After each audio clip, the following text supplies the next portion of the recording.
It is 4:58 a.m. on a Tuesday in October, outside Albany, Georgia. The air sits at 31 degrees, and a low fog has pushed in off the Flint River, blurring the sodium lights along Route 82 into orange smears. A convoy of 8 vehicles, 2 Bearcat G3 armored trucks, 4 black Ford Expeditions, 1 DEA evidence van, 1 HSI mobile command unit, rolls without sirens past a hand-painted sign that reads DOUGHERTY, County Cold Storage and Processing, EST, 1987. The gate to the truck yard stands open. It has been left open on purpose, because the man who was supposed to lock it last night is already in federal custody, 31 miles away in Moultrie. The column stops. No lights come on inside the plant. No shift whistle blows. According to every public record on file with the Georgia Secretary of State, no shift whistle has blown here in more than 2 years. The facility filed for Chapter 7 bankruptcy protection in March of 2023. Its shelling lines were supposed to be idle. Its cold storage bays were supposed to be empty. Its loading docks were supposed to be dark. They are not dark. Through a thermal imaging camera mounted on the lead Bearcat, the walls of Bay 3 glow. The refrigeration compressors are running. Something inside is being kept very, very cold. At 5:02 a.m., the tactical element. 18 DEA Special Response Team agents and 6 HSI Homeland Security Investigations officers. Stacks on 3 points of entry simultaneously. The main loading dock on the south face, a personnel door on the east wall, and a roll-up cargo bay on the north end. At 5:03 a.m., the entry team commander transmits one word over the encrypted tactical channel: execute. What they find inside that plant over the next 4 hours will take 26 months of cartel cash flow to explain, 19 shell companies to untangle, and a single junior analyst's curiosity to crack open. Because this operation, code-named in internal DEA documents, Operation Pecan Ledger, did not begin with a wiretap or a confidential informant or a DEA undercover buy. It began with a spreadsheet anomaly so small that the analyst who found it almost filed it under clerical error and moved on. This is the story of how a dead plant kept buying nitrogen, and what that meant for 33 people who are now facing federal indictment. The detail that broke this case open did not come from a drug seizure or a surveillance photograph or a wire intercept. It came from a supplier invoice. In the spring of 2024, a financial analyst at a DEA intelligence fusion cell in Atlanta, call her Reyes, was cross-referencing utility and supplier invoices against a database of federally flagged facilities in the Southeast. Her assignment that week was routine. Audit compliance checks on roughly 400 commercial properties that had recently reported operational shutdowns to state regulators. The idea was simple. If a facility says it has gone dark, its input costs should reflect that. Power bills drop. Raw material orders stop. Supplier relationships go dormant. Most of them checked out. Reyes was moving through the list quickly. Then she hit Dougherty County Cold Storage and Processing. The facility had filed for bankruptcy in March 2023. It had reported 0 production output every quarter since. It had no active employees on record with the Georgia Department of Labor. Its state business license showed suspended. By every administrative measure, the plant was dead. But its supplier invoices told a different story. Over the 18 months between April 2023 and October 2024, the plant had placed orders for industrial nitrogen, used in pecan, cold pack, and vacuum sealing operations, at quantities consistent with running a full production line, roughly 340 tons across 11 separate orders. It had also purchased commercial-grade vacuum seal film in quantities sufficient to bag approximately 600,000 pounds of finished product. Those orders had been processed through 3 different vendor accounts, each registered to a different LLC. But the delivery addresses on the invoices all pointed to the same location: Bay 3, Dougherty County Cold Storage, Route 82, Albany, Georgia. Reyes flagged the file. She wrote 4 words in the notes field: input volume inconsistent. Recommend review. Then she forwarded it to her supervisor. Her supervisor forwarded it to the DEA Atlanta Field Division's Financial Crimes Unit. And 14 months later, those 4 words were still at the top of the case file when agents stacked on 3 doors at 5:03 in the morning. 1 analyst. 4 words.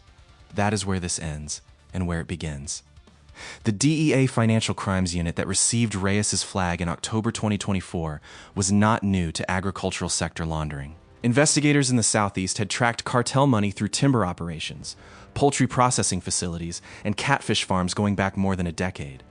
The basic playbook is well understood. Take a legitimate agricultural business.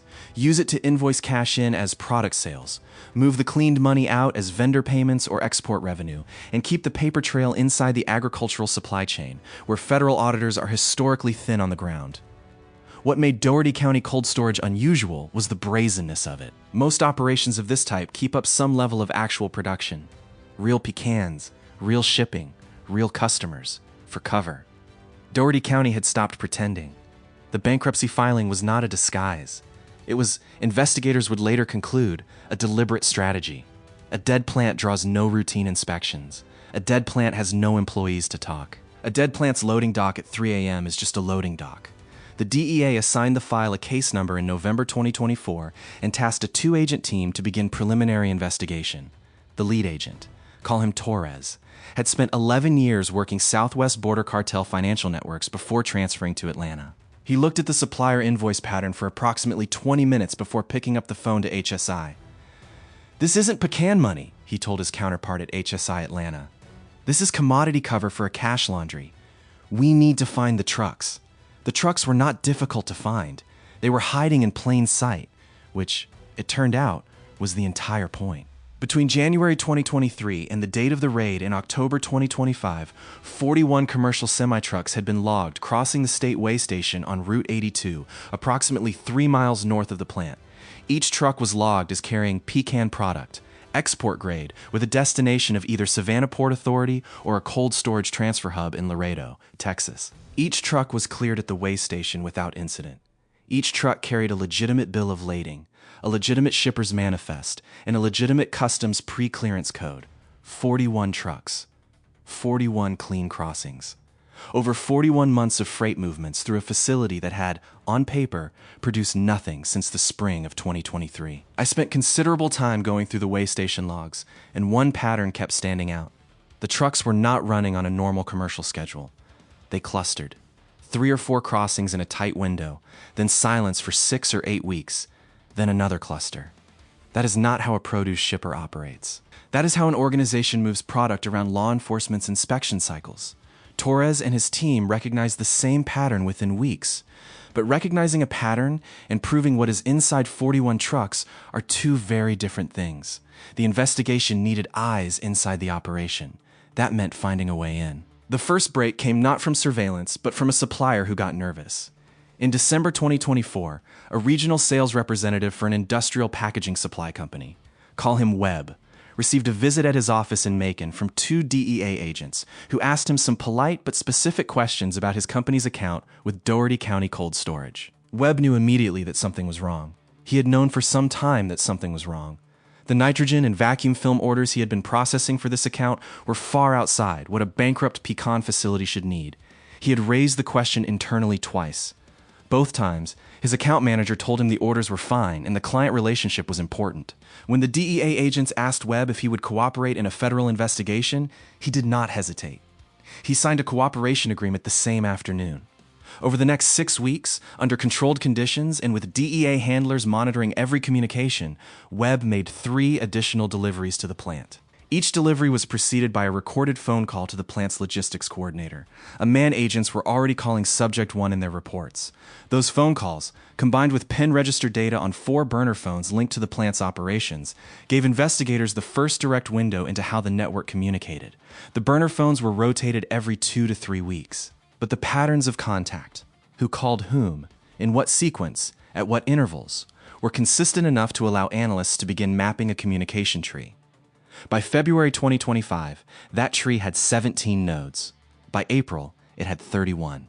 The obstacle that nearly derailed the investigation came in March 2025. Webb had scheduled a 4th delivery, this time with a concealed audio device, for a Tuesday morning in the 3rd week of the month.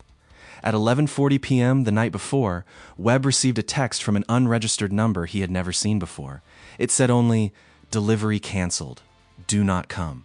The number went dead within minutes of the message being sent. Torres convened an emergency call with his team at midnight. The question was stark. Had they been compromised? Did someone inside the network know about Webb? They went through every recorded contact, every surveillance log, every piece of digital traffic from the previous 10 days.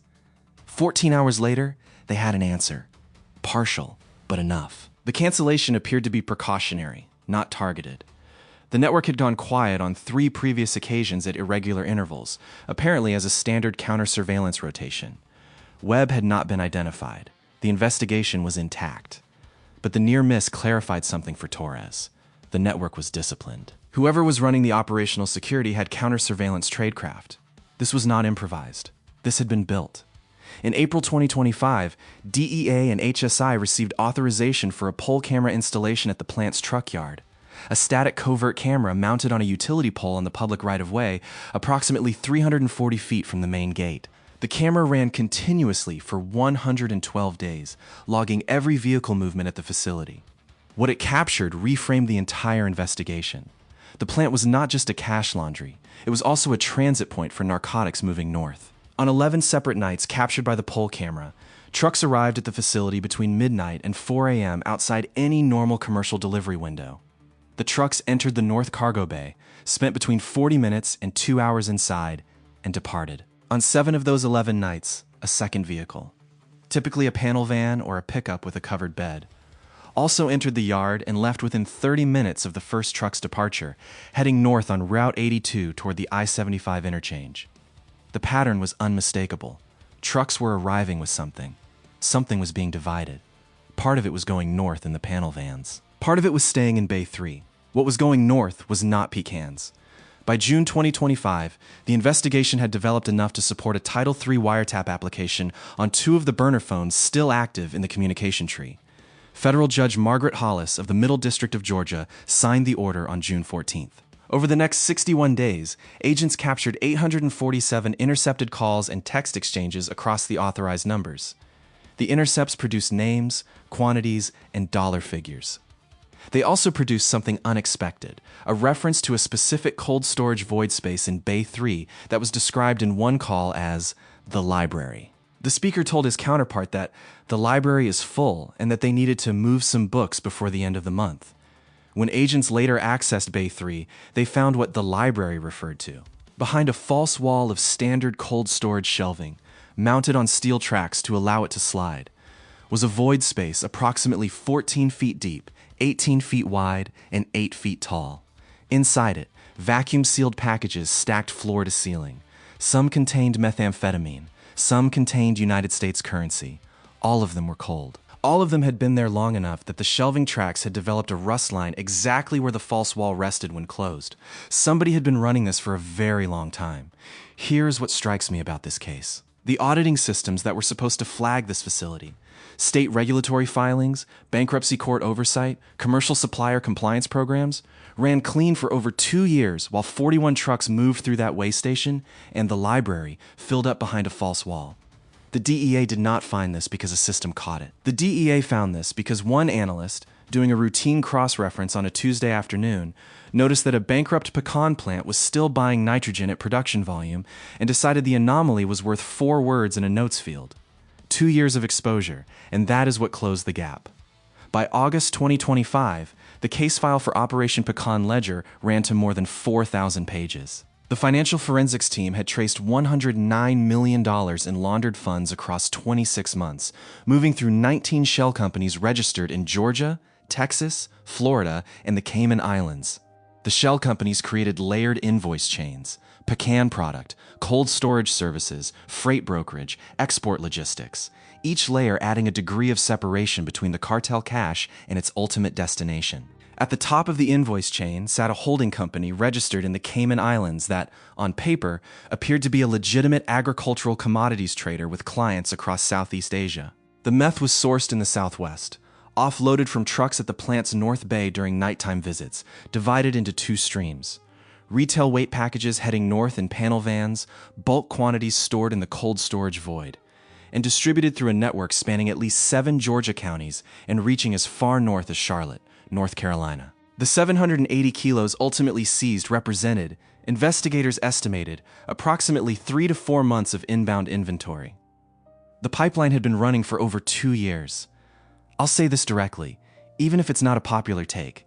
The fact that this laundry ran clean for 26 months is not primarily a story about cartel sophistication. It is a story about gaps in agricultural sector financial oversight.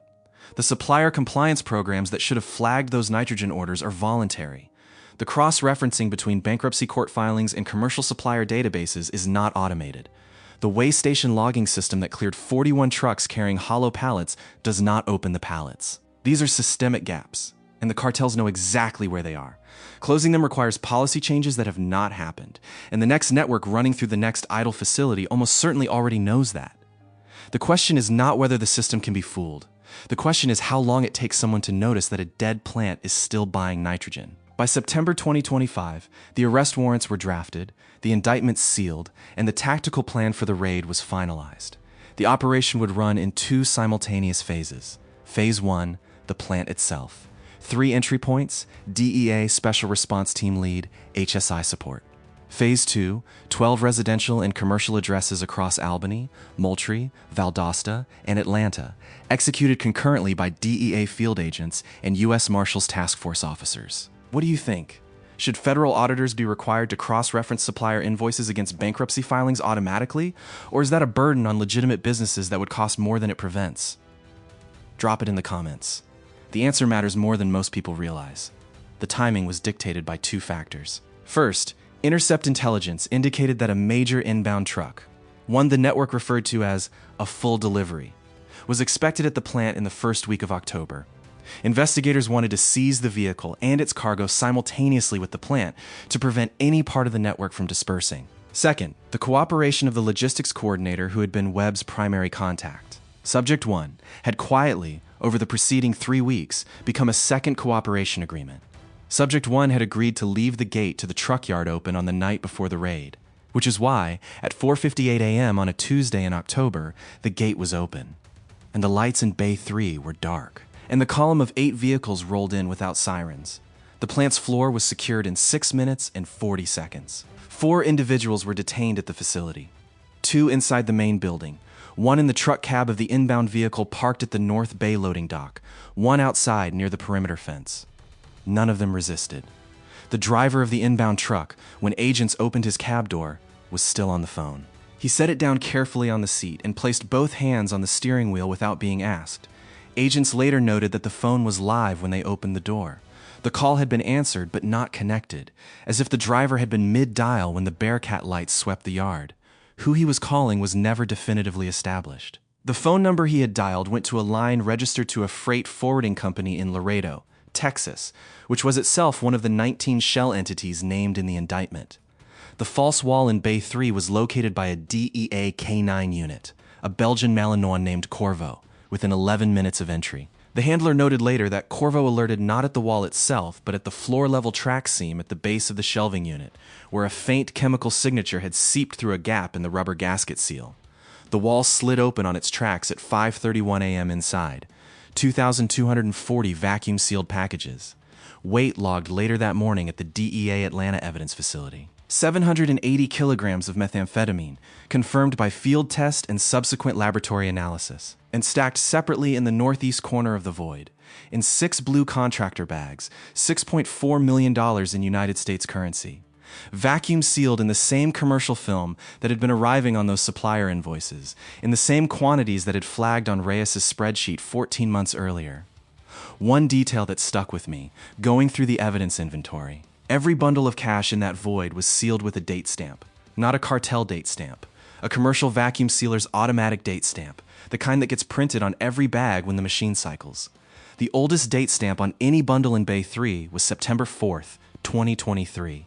6 weeks after the bankruptcy filing was made, the library had been stocked almost immediately. Phase 2 of the operation ran simultaneously. U.S. Marshals and DEA agents hit the 12 secondary addresses across 4 Georgia cities starting at 5 a.m. By 8:47 a.m., 29 of the 33 named defendants were in custody. The remaining 4 were taken in over the following 72 hours. 2 in Georgia, 1 in Texas, 1 at Hartsfield-Jackson, Atlanta International Airport, attempting to board a connecting flight to Cancun. The indictments, unsealed the following morning in the Middle District of Georgia, charged 33 defendants across 4 primary count categories: conspiracy to distribute and possess with intent to distribute methamphetamine, conspiracy to commit money laundering, operating an unlicensed money transmitting business, and conspiracy to defraud the United States. The drug distribution counts carry mandatory minimum sentences of 10 years and potential maximums of life imprisonment. The money laundering conspiracy count carries a statutory maximum of 20 years per count. The financial picture assembled in the indictment ran to 61 pages of forensic accounting. $109 million moved through 19 shell companies over 26 months. Of that total, investigators traced approximately $44 million to ultimate destination accounts in the Cayman Islands holding company, $31 million to domestic operating accounts used to pay logistics contractors and supplier invoices, $18 million to cash disbursements in amounts below the federal currency transaction reporting threshold, structured payments in the language of the statute, and the remaining $16 million to accounts that remain under active subpoena as of the date of this broadcast. The holding company in the Cayman Islands has been referred to authorities there through a mutual legal assistance treaty request. Proceedings are ongoing. Here is what this case tells us about where Cartel financial infrastructure is moving. The obvious front business, the car wash, the jewelry store, the nightclub, is not going away, but it is increasingly supplemented by a more sophisticated model, the deliberately dormant facility. A business that exists only on paper, that has officially ceased operations, generates almost no regulatory scrutiny. No employees means no OSHA inspections. No production means no food safety audits. No active business license means no state commercial inspections. The only contact with the outside world is supplier invoices, and supplier compliance programs, as Reyes's work demonstrated, are not standardized or mandatory. The 41 trucks that crossed that weigh station were logged, photographed, and cleared. The bills of lading were genuine documents, issued by a legitimate freight broker whose account had been compromised and was itself now named as a victim in the indictment. The customs pre-clearance codes were valid. Every piece of paper was real. The only thing that was not real was the pecans. We track what comes next. Subscribe to the Bureau files so the next case finds you first. The network dismantled by Operation Pecan Ledger no longer exists in its Albany, Georgia form. The plant on Route 82 is padlocked. The false wall in Bay 3 has been photographed, documented, and removed. The Bearcats have gone back to Atlanta. The indictments are public. But here is the part that does not resolve cleanly. The supplier compliance gap that Reyes's cross-reference exposed is still there. No federal regulation requires commercial suppliers to validate their customers' operational status against bankruptcy court filings or state regulatory records. No federal statute mandates automated cross-referencing between utility consumption data and reported production output. The system that ran clean for 26 months while $109 million moved through it. That system has not changed. What changed is that one analyst on a Tuesday afternoon in October 2024 decided that 4 words were worth writing down. Comment YES if you think mandatory supplier compliance cross-referencing should be federal law, or no if you think the administrative burden on legitimate agriculture outweighs the benefit. We read every comment, and this debate is more consequential than most. The last item logged in the Bay 3 evidence inventory was not a brick of meth or a bundle of cash. It was the commercial vacuum sealer itself, a Multivac R245 continuous roll machine, serial number 774192MV, purchased new in June 2023, 3 months after the bankruptcy filing. It was bolted to the floor of the void behind the false wall. It had no business being in a dead plant. 41 trucks, 1 analyst, 4 words. The question worth sitting with is not how many networks like this one exist. The question is, how many analysts are doing what Reyes did? And how many supervisors are forwarding the file instead of filing it under clerical error? That machine is in a federal evidence warehouse in Atlanta now? But somewhere, in some facility that a filing says has produced nothing since last year, a compressor is running that should not be running. And whether anyone notices depends entirely on who is reading the supplier ledgers, and whether they think an anomaly is worth 4 words.